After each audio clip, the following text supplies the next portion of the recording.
Hello students, I am Dr. Divakar from School of Biology. Last lecture में हमने hormones के कुछ basic features के बारे में किए थे। कुछ और बातें रह गई है, उसको इस लेक्चर में कवर करेंगे और फिर हम एक पर्टिकुलर एंडोक्राइन ग्लैंड का डिस्क्रिप्शन करेंगे। इस लेक्चर में सबसे पहले control of the secretion of hormones. Hormone का सिक्रीशन कंट्रोल कैसे होता है? हार्मोन के सिक्रीशन के लिए सबसे इंपॉर्टेंट कंट्रोल मैकेनिज्म है, उसको फीडबैक मैकेनिज्म कहते हैं, जो कि दो तरह का होता है। नेगेटिव फीडबैक, जिसको पुल मैकेनिज्म भी कहते हैं, और पॉजिटिव फीडबैक, जिसको पुश मैकेनिज्म भी कहते हैं। इन दोनों को एक एक एग्जाम्पल से समझने की कोशिश करेंगे। जैसे इस फ्लो चार्ट में आप देखिए कि ए स्टिमुलस है, बी एंडोक्राइन ग्लैंड है और सी एक हार्मोन है। तो इस फ्लो चार्ट से हमें पता चलता है कि किसी स्टिमुलस के प्रेजेंस में एंडोक्राइन ग्लैंड एक पर्टिकुलर हार्मोन का सिक्रीशन करेगा। हार्मोन अपना काम करेगा और जब उस हार्मोन की सिक्रीशन की नीड नहीं है तो यही हार्मोन उस ग्लैंड पर एक्ट करता है जिससे वो सिक्रीट होता है, और रिजल्ट क्या होता है कि उस हार्मोन का सिक्रीशन बंद हो जाता है। नेगेटिव का मतलब है कि पुल मैकेनिज्म नहीं, अब हार्मोन की नीड नहीं है तो उसका सिक्रीशन क्या होगा, बंद हो जाएगा। इस मेथड को हम कहते हैं नेगेटिव फीडबैक मेथड। इसका एक एग्जांपल देखो कि हमारे बॉडी में जो नॉर्मल शुगर लेवल होता है वो 80 से लेके 120 मिलीग्राम पर 100 ml ऑफ ब्लड होता है।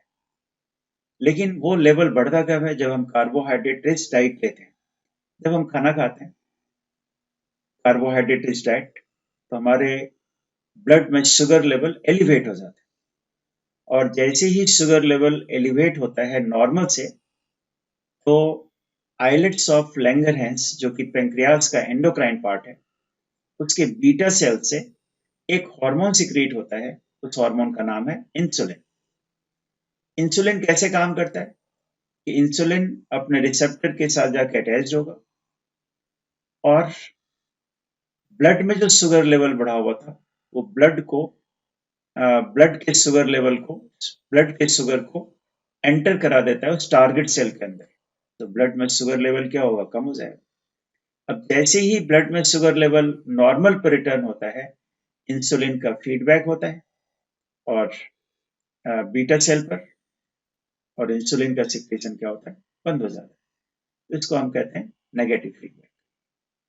मोस्ट ऑफ द हार्मोन जो है वो इसी मेथड से रेगुलेट होते हैं, है ना। हार्मोन की सिक्रेशन में मोस्ट कॉमन फीडबैक मैकेनिज्म जो है नेगेटिव फीडबैक। लेकिन कई बार ऐसा होता है कि कुछ हार्मोन की नीड जो है काफी समय तक होती है, उसके सिक्रेशन के लिए पॉजिटिव फीडबैक मैकेनिज्म काम करता है। पॉजिटिव फीडबैक मैकेनिज्म का सबसे अच्छा एग्जांपल है secretion of oxytocin at the time of parturition. जब बर्थ के समय ऑक्सीटोसिन हार्मोन का जो सिक्रेशन है वो पॉजिटिव फीडबैक का सबसे अच्छा एग्जाम्पल माना जाता है। जब एक फीटस का डेवलपमेंट पूरा हो जाता है मदर के यूट्रस में, तो वहां से प्रोस्टाग्लैंडिन रिलीज होता है। प्रोस्टाग्लैंडिन इनिशिएट्स यूटेराइन कॉन्ट्रैक्शन, क्योंकि फीटस को अब डिलीवर करना है ना, फीटस को डिलीवर करना है। Foetus is attached to uterine muscles by means of placenta. तो जब तक वो प्लासेंटल कनेक्शन खत्म नहीं हो जाता तब तक बच्चे का जन्म नहीं होगा। तो उसके लिए कैसे पॉजिटिव फीडबैक मैकेनिज्म काम करता है कि उसमें लगातार यूट्राइन कॉन्ट्रैक्शन होगी, काफी समय तक यूट्राइन कॉन्ट्रैक्शन होगी, और लगातार यूट्राइन कॉन्ट्रैक्शन के कारण जो है वो प्लासेंटल कनेक्शन ब्रेक हो जाता है and foetus is delivered. Foetus is delivered. तो इसमें देखो इस तरह से है कि फीटस के डेवलपमेंट के बाद प्रोस्टाग्लैंडिन रिलीज हो, और प्रोस्टाग्लैंडिन इनिशिएट करता है यूट्राइन कॉन्ट्रैक्शन को, इंक्रीज नहीं करता, सिर्फ इनिशिएट करता है। यूट्राइन कॉन्ट्रैक्शन इनिशिएट होने के बाद इससे स्टिमुलस मिलता है किसको, पोस्टीरियर पिट्यूटरी को, जहां पर ऑक्सीटोसिन हार्मोन स्टोर्ड होते हैं। तो जब स्टिमुलस मिलेगा तो ऑक्सीटोसिन रिलीज करेगा पोस्टीरियर पिट्यूटरी, और इसके कारण यूट्राइन कॉन्ट्रैक्शन का रेट फास्ट हो जाए। लेकिन ऑक्सीटोसिन की तो नीड बहुत समय तक है, तो ऑक्सीटोसिन क्या करेगा, ऑक्सीटोसिन का पॉजिटिव फीडबैक हो यहाँ पर पोस्टीरियर पिट्यूटरी पर, और जब पॉजिटिव फीडबैक होगा तो और भी ज्यादा सिक्रेशन होगा। जितना ज्यादा सिक्रेशन होगा यूट्राइन कॉन्ट्रैक्शन उतनी फास्ट होगी। अब जितना लगातार यूट्राइन कॉन्ट्रैक्शन यदि होता रहे, लगातार यूट्राइन कॉन्ट्रैक्शन होता रहे, तो एक समय आता है जब प्लासेंटा ब्रेक हो जाता है, फीटस इज डिलीवर्ड। इसलिए ऑक्सीटोसिन को बर्थ हार्मोन भी बोला जाता है। तो ये बहुत अच्छा मैकेनिज्म है पॉजिटिव फीडबैक का, जिसमें काफी समय तक ये हार्मोन सिक्रीट होते रहते हैं। तो negative feedback and positive feedback, दो तरह का फीडबैक मैकेनिज्म है हार्मोन के सिक्रीशन के लिए। अब आते हैं कि general characteristics of hormone. Hormone के मैकेनिज्म को समझने के लिए उनके जनरल कैरेक्टरिस्टिक का समझना जरूरी है। पहला कैरेक्टर है, hormones act on the target cell after binding to the specific receptor. जैसे हमने लास्ट में भी बताया था कि हार्मोन का एक्शन एक पर्टिकुलर सेल पर होता है। जिस सेल पर होता है उसको हम क्या कहते हैं, टारगेट सेल कहते हैं। After binding to specific receptor, hormone को बाइंड करने के लिए एक पर्टिकुलर रिसेप्टर होता है। यदि रिसेप्टर नहीं है तो हार्मोन काम नहीं करेगा। हार्मोन अपने रिसेप्टर के साथ बाइंड करके ही काम करेगा, और वो रिसेप्टर कहां पर होते हैं, टारगेट सेल पर होते हैं। हार्मोन के रिसेप्टर का केमिकल नेचर होता है प्रोटीनेसियस, वो प्रोटीन के बने होते हैं। और हार्मोन के रिसेप्टर यदि सेल के सरफेस पर हो तो उसको एक्स्ट्रा सेलुलर रिसेप्टर कहेंगे, और सेल के अंदर हो तो उसको इंट्रासेलुलर रिसेप्टर कहेंगे। दो तरह के रिसेप्टर्स हो सकते हैं, सेल के सरफेस पर तो एक्स्ट्रा सेलुलर, सेल के अंदर तो इंट्रासेलुलर। हमने लास्ट लेक्चर में क्या था कि दो तरह के हार्मोन्स होते हैं, एक को लिपिड सॉल्युबल हार्मोन कहते हैं, एक को वाटर सॉल्युबल हार्मोन कहते हैं। तो जो लिपिड सॉल्युबल हार्मोन है, they can cross the membrane of target cell, वो सेल मेम्ब्रेन को क्रॉस करके अंदर जा सकता है, सेल के अंदर। तो उनके जो रिसेप्टर्स हैं वो सेल के अंदर है। किसी हार्मोन का रिसेप्टर सेल के अंदर हो तो उसको इंट्रासेलुलर रिसेप्टर कहेंगे, और सेल में भी कहां पर, मोस्टली न्यूक्लियस के अंदर उनके रिसेप्टर्स होते हैं। ऐसा किन हार्मोन के लिए होता है, लिपिड सॉल्युबल हार्मोन्स के लिए होता है। उसी तरह से वाटर सॉल्युबल हार्मोन जो है, they can not cross the cell membrane of the target cell, इसलिए उनके रिसेप्टर सेल के सरफेस पर होते हैं। सेल के सरफेस पर हो या सेल के अंदर हो, जब तक हार्मोन अपने रिसेप्टर के साथ बाइंड कर नहीं लेता तब तक वो काम नहीं करेगा।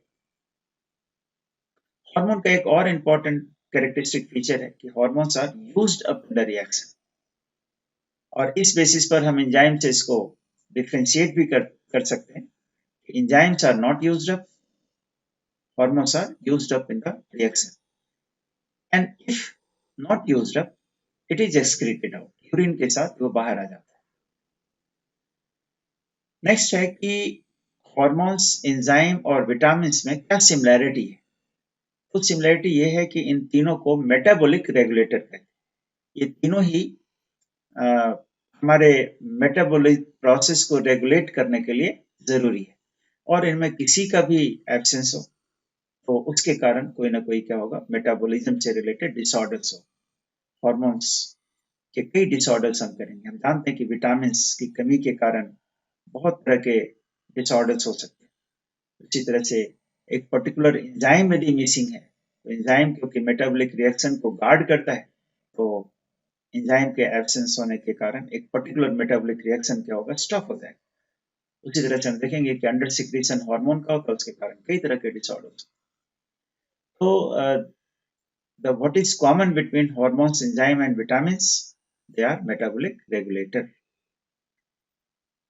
नेक्स्ट है कि activity of hormone on target cell depends on many factors, कि हार्मोन का जो एक्शन होगा अपने टारगेट सेल पर, उसके लिए कौन कौन से factor responsible? 3 important factor responsible. एक तो है concentration of hormone.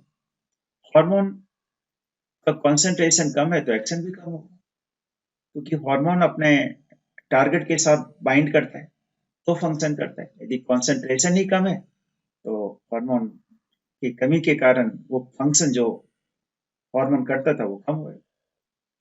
Number of receptors on target cell. एक हार्मोन जो है अपने टारगेट सेल के रिसेप्टर के साथ बाइंड करता है। मान लो कि एक कोई टारगेट सेल है, उनके नंबर कम है तो कम हार्मोन बाइंड करेगा, यदि ज्यादा है तो ज्यादा हार्मोन बाइंड करेगा।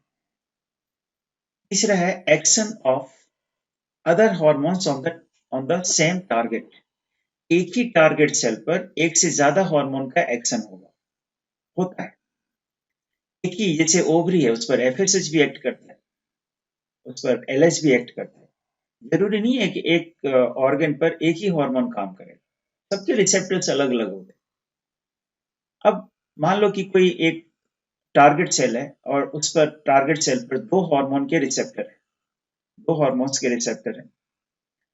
तो ये देखा जाता है कि वो दो हार्मोन जो है एक दूसरे के एक्शन को सपोर्ट कर रहे हैं, ये अपोज कर रहे हैं। इस बेसिस पर दो तरह का एक्शन होता है। इसको हम कहते हैं साइनर्जिस्टिक एक्शन और एक को कहते हैं एंटागोनिस्टिक एक्शन।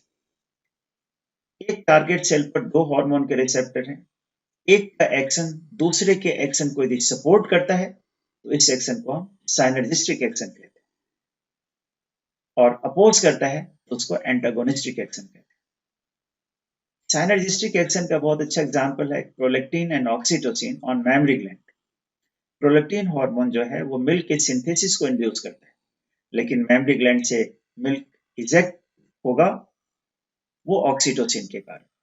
तो इनमें दोनों में से किसी हार्मोन की कमी है तो प्रॉपर फंक्शन नहीं हो पाएगा। यहाँ पर एक हार्मोन का एक्शन दूसरे हार्मोन के एक्शन को सपोर्ट कर रहा है, such type of action is called synergistic action. इसी तरह से इंसुलिन ब्लड में शुगर लेवल को कम करता है, ग्लूकागन ब्लड में शुगर लेवल को एलिवेट करता है। इनका एक्शन इस यहाँ पर हम क्या देख रहे हैं कि एक हार्मोन का एक्शन दूसरे हार्मोन के एक्शन को अपोज करता है, इसको हम एंटागोनिस्टिक एक्शन कहते हैं। और पहले वाला जो एग्जांपल हमने लिया वो साइनर्जिस्टिक एक्शन। अभी दो तरह के जो हार्मोन्स हैं, दो तरह के हार्मोन्स, एक लिपिड सॉल्युबल हार्मोन और एक water soluble hormone. Lipid soluble hormone जो है क्योंकि सेल के अंदर चला जाता है, उसको सेकेंड मैसेंजर की नीड नहीं होती। एक चीज समझना चाहिए कि हार्मोन को हम फर्स्ट मैसेंजर कहते हैं, और वो मैसेज लेके आता है। कहाँ से आता है? एंडोक्राइन ग्लैंड से लेके आता है। कहाँ के लिए लेके आता है? टारगेट सेल के लिए लेके आता है। तो टारगेट सेल के अंदर वो खुद यदि एंटर कर जाए तो no need of second messenger. लेकिन सारे हार्मोन सेल के अंदर जा नहीं पाते, वाटर सॉल्युबल हार्मोन ये एंटर नहीं कर पाते सेल के अंदर, तो दे नीड सेकेंड मैसेंजर। वो इंफॉर्मेशन जो हार्मोन लेके आ रहा था ये टारगेट सेल पे डायरेक्टली नहीं जा पाता, तो information is transferred into the cell via second messenger, and these are some of the important second messenger of the cells. Cyclic AMP है, साइक्लिक जीएमपी है, आईपी3 है, कैल्शियम आयन है, डीएजी है। these are the important second messenger of the cell. तो water soluble hormone को second messenger की need होती है, लिपिड सॉल्युबल हार्मोन को सेकेंड मैसेंजर की नीड नहीं होती। अब ये जो दो तरह के हार्मोन्स हैं उनके एक्शन को हम देखेंगे कि वो कैसे काम करते हैं। दोनों का काम देखेंगे कि मोड ऑफ एक्शन ऑफ पहले लिपिड सॉल्युबल हार्मोन, इसको एग्जाम्पल के तौर पर एस्ट्रोजन। एक लाइन में पहले एस्ट्रोजन के फंक्शन को समझ लेते हैं तो फिर इसका एक्शन समझना आसान हो जाएगा। एस्ट्रोजन हार्मोन का रोल यह है कि मेंस्ट्रुअल साइकिल में, फीमेल के मेंस्ट्रुअल साइकिल में, जैसा हम जानते हैं कि जब साइकिल कंप्लीट होता है और एक मेंस्ट्रुअल साइकिल कंप्लीट होता है और प्रेगनेंसी नहीं होती उस साइकिल के दौरान, तो साइकिल फिर से रिपीट होगा। तो साइकिल के एंड में क्या होता है, यूट्रस की इनर वॉल होती है एंडोमेट्रियम, उसकी शेडिंग होती है। लेकिन फिर से वो नया एंडोमेट्रियम दूसरे साइकिल में दोबारा बन जाता है। वो जो दोबारा एंडोमेट्रियम बनाने का काम करता है वो कौन करता है? एस्ट्रोजन करता है। तो यहाँ पर एस्ट्रोजन का फंक्शन हम इसी कॉन्टेक्स्ट में समझने की कोशिश करेंगे। ये यूट्रस है, यूट्रस का एपिथेलियम है, और एस्ट्रोजन जो है एक लिपिड सॉल्युबल हार्मोन है। एस्ट्रोजन जो है एक लिपिड सॉल्युबल हार्मोन है, ठीक है, लिपिड सॉल्युबल हार्मोन है। तो लिपिड सॉल्युबल हार्मोन है तो ये सेल के अंदर चला जाएगा, है ना। ये सेल के अंदर देखो आ रहा है, ये न्यूक्लियस है, न्यूक्लियस के अंदर आ गया। न्यूक्लियस के अंदर इसके रिसेप्टर होते हैं। जैसा अभी हमने कहा था कि हार्मोन जब तक अपने रिसेप्टर के साथ बाइंड ना कर ले तब तक वो काम नहीं करेगा। तो ये हार्मोन है और ये इसका रिसेप्टर है, इसके साथ बाइंड कर दिया। बाइंड करके बाइंड करने के बाद हार्मोन रिसेप्टर कॉम्प्लेक्स एक पर्टिकुलर जीन को एक्टिव कर देता है जो अभी तक इनएक्टिव था। ये डीएनए देख लो, इसी एक पर्टिकुलर पार्ट को हम जीन कहते हैं। ये जो कॉम्प्लेक्स है इस पर एक्ट करेगा और एक जीन जो अभी तक इनएक्टिव था वो एक्टिव हो जाएगा। जीन जब एक्टिव होता है तो आरएनए बनाता है, आरएनए ट्रांसलेट होकर के प्रोटीन बनाता है, and that protein will be needed for the formation of new layer of endometrium. ये जो फिजियोलॉजिकल रिस्पॉन्स हम देख रहे हैं, टिश्यू ग्रोथ एंड डिफरेंशिएशन, वो यही है कि एक नया लेयर एंडोमेट्रियम का बनेगा। ये जो हार्मोन है देख रहे हो आप कैसे मैसेंजर का काम कर रहा था। मैसेंजर का काम क्यों कर रहा था कि ये हार्मोन जो है एक नया एंडोमेट्रियम बनाने के लिए मैसेज लेके आया था टारगेट सेल के अंदर। और इनके रिसेप्टर कहाँ पर है? Nuclear receptor. तभी हमने कहा था कि मोस्ट ऑफ द जो इंट्रासेलुलर हार्मोन होता है उनके रिसेप्टर कहाँ पर होते हैं? सेल के अंदर होते हैं। This is mode of action of lipid soluble hormone. अब आखिर में एक हम करेंगे mode of action of water soluble hormone, और इसका एग्जांपल है एफएसएच, फॉलिकल स्टिमुलेटिंग हार्मोन। ये पिट्यूटरी का हार्मोन है ना, पिट्यूटरी का हार्मोन है एफएसएच। तो एफएसएच क्या करता है? इसका नाम एफएसएच है कि फॉलिकल के डेवलपमेंट में हेल्प करता है। फॉलिकल जो एक फीमेल के ओवरी में जो फॉलिकल्स होते हैं वही फॉलिकल मैच्योर होकर के एग में कन्वर्ट होते हैं, तो उसके मैच्योरेशन में हेल्प करता है एफएसएच। लेकिन एफएसएच एक water soluble hormone, water soluble hormone can not enter into the cell. देखो सेल के अंदर नहीं आ पाता, तो मैसेज को ये डिलीवर करेगा दूसरे सेकंड मैसेंजर के पास। सेकंड मैसेंजर कौन है? साइक्लिक एएमपी, सबसे इंपॉर्टेंट सेकंड मैसेंजर सेल का। कैसे काम करता है? ये हार्मोन है, हार्मोन अपने रिसेप्टर के साथ बाइंड किया, ये एक्स्ट्रा सेलुलर रिसेप्टर है, इसके साथ बाइंड हुआ। जैसे ही बाइंडिंग होती है रिसेप्टर के साथ, इसका जो मेम्ब्रेन है, प्लाज्मा मेम्ब्रेन, वो एक एंजाइम रिलीज करता है, एडिनाइल साइक्लेज, जिसका एक्शन होगा एटीपी पर। एटीपी किसमें बदल गया? साइक्लिक एएमपी में। एटीपी चेंज हो गया साइक्लिक एएमपी में। अब एटीपी जब साइक्लिक एएमपी में चेंज हो जाता है, ये रिस्पॉन्स 1 है, सेकेंड मैसेंजर का फॉर्मेशन हो गया। अब ये जो सेकेंड मैसेंजर है, सेकेंड मैसेंजर जैसे साइक्लिक एएमपी हो या कैल्शियम आयन हो, बहुत सारे हमने सेकेंड मैसेंजर अभी आपको लास्ट स्लाइड में बताए थे। ये क्या करेगा कि ये सेल के अंदर कई प्रोटीन्स होते हैं जो फॉलिकल के डेवलपमेंट के लिए जरूरी होते हैं, उसको वो एक्टिव कर देते हैं। यहाँ पर नए प्रोटीन का फॉर्मेशन नहीं होता, यहाँ पर प्रोटीन ऑलरेडी है, उस प्रोटीन को एक्टिव कर देगा, और जैसे ही प्रोटीन एक्टिव होगा फिजियोलॉजिकल रिस्पॉन्स होगा, ओवेरियन ग्रोथ, ओवरी के अंदर जो फॉलिकल्स है उसकी ग्रोथ होनी शुरू हो जाएगी। तो हमने क्या देखा कि लास्ट वाले स्लाइड में जो लिपिड सॉल्युबल हार्मोन होते हैं वो डायरेक्टली जीन के लेवल पर काम करते हैं। तो जीन के लेवल पर काम करते हैं तो वहां पर एक नए प्रोटीन का फॉर्मेशन होता है, प्रोटीन जो है वो फिजियोलॉजिकल रिस्पॉन्स शो करेगा।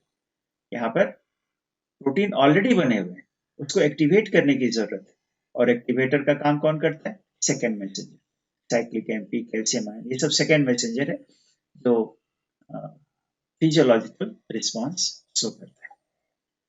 तो ये हो गया mode of action of water soluble hormone. तो this is about the last this lecture. ये लेक्चर यहीं तक है। इसके बाद हमने अभी दो लेक्चर में, हार्मोन के दो लेक्चर में हमने हार्मोन के बेसिक कैरेक्टरिस्टिक फीचर्स किए हैं। ये कैरेक्टर्स को जो डिफरेंट फीचर्स किए हैं, इनको जानना ज़रूरी है हार्मोन के मैकेनिज्म को समझने के लिए। आगे जब हम स्टार्ट करेंगे ग्लैंड का डिस्क्रिप्शन, उसके हार्मोन का डिस्क्रिप्शन, उसके पहले हमें ये सारी बातें हार्मोन के फीचर्स के बारे में जाननी चाहिए। तो आज के लेक्चर में इतना ही। Thank you.